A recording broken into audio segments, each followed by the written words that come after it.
Të paktën 6 institucione kanë rënë pre nga një sulm kibernetik gjatë muajit mars, duke u shkaktuar dhe ndërprerje të përkohshme të shërbimeve. Policia thotë se nga hetimet ka rezultuar se autori është një 15 vjeçar nga Vlora, i cili është tashmë nën procedim. Burimet kanë shtuar se talenti është i spektrit autik, ndërsa zyrtarisht shtohet se ka vepruar i vetëm. Po ashtu burimet shtojnë se ai ka tentuar të hyjë në sistemin e kuvendit dhe shish, por pa arritur të thyej barrierën mbrojtëse.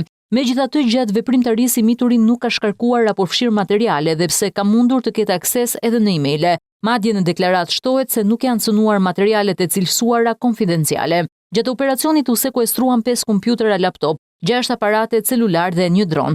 Operacioni vjen vetëm një ditë pasi edhe SPAK bëri të ditur një ngjarje të ngjashme, kur ishin hakeruar emailet e disa prokurorëve.